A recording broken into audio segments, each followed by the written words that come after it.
આ રક્ષાબંધન તમારા ભાઈઓ માટે એક સ્પેશિયલ મીઠાઈ ઘરે જ બનાવો. તો ચાલો એવી ટેસ્ટીની સાથે હેલ્ધી પણ એવી મીઠાઈની રેસીપી તમારી સાથે શેર કરું. આ એકદમ ઇઝી અને ઇન્સ્ટન્ટ રેસીપી બનીને તૈયાર થશે. એક દૂધી લીધી છે, એને ધોઈ અને સાફ કરી લીધી. હવે આપણે એને છોલી લેવાની છે. દૂધીને આપણે છોલી લીધી છે. હવે આ રીતે ઝીણી ખમણીથી એને ખમણી લેવાની છે. દૂધી આપણે છીણી લીધી છે. ગેસ ઉપર એક કઢાઈ રાખી છે, એમાં 1 થી 2 ટેબલસ્પૂન જેટલું ઘી ઉમેરીશું. દૂધીને આપણે છીણી લીધી છે. હવે એમાંથી થોડું એવું પ્રેસ કરી અને પાણી નીચોવી લઈશું. આપણે આ નીચોને રાખેલી દૂધીને ઘીમાં ઉમેરી દઈએ.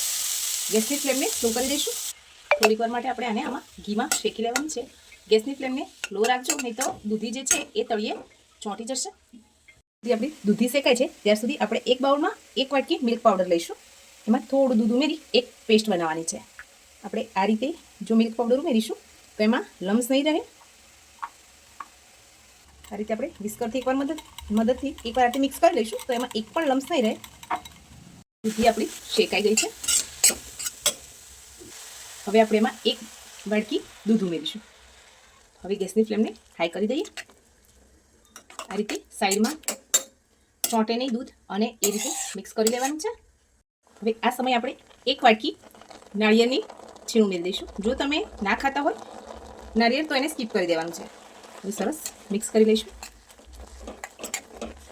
આપણે આમાં જે મિલ્ક પાવડરની પેસ્ટ બનાવીને રાખેલી એ ઉમેરી દઈશું. એક ખાસ વાત કે જો તમે મિલ્ક પાવડર યુઝ ના કરવો હોય તો આની જગ્યાએ માવાનો પણ ઉપયોગ કરી શકો છો. બંનેથી ટેસ્ટ તો બહુ સરસ જ આવશે. બેટરની કન્સિસ્ટન્સી સરસ સેટ થઈ ગઈ છે. હવે આપણે આ સમયે 1 વાટકી જેટલી ખાંડ ઉમેરીશું. તમે તમારા ટેસ્ટ પ્રમાણે વધારે કે ઓછી ઉમેરી શકો છો. એ જ સમયે આપણે ગ્રીન ફૂડ કલર જે આવે છે 1 ચપટી જેટલો ઉમેરીશું. આ ટોટલ ઓપ્શનલ છે, તમે ના ખાતા હોય તો સ્કીપ કરી દેવાનું. તો હલાવતા જઈ આનું બેટર થોડું થીક થાય ત્યાર સુધી મિક્સ કરીશું, કેમ કે બેટર તળિયે ચોંટશે. બેટર આપણું સરસ થીક થઈ ગયું છે. હવે આની ઘીથી ગ્રીસ કરેલી પ્લેટમાં ઠારી લઈએ.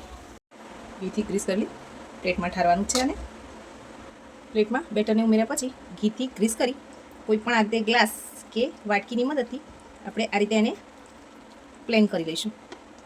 ઉપરથી કાજુ અને બદામની મેં છીણ કરીને રાખી છે એ ઉમેરી દઈએ. એને 1 થી 2 કલાક માટે ઠરવા દઈએ અને પછી એના પીસ કરીશું. આપણે 2 કલાક જેવું થઈ જાય પછી આ રીતે કટ લગાવી લઈશું. આપણી દૂધીમાંથી બનતી મીઠાઈ બનીને તૈયાર થઈ ગઈ છે. તમને આ રેસીપી ગમી હોય તો લાઇક, શેર અને સબસ્ક્રાઈબ કરવાનું ભૂલતા નહીં. Thank you.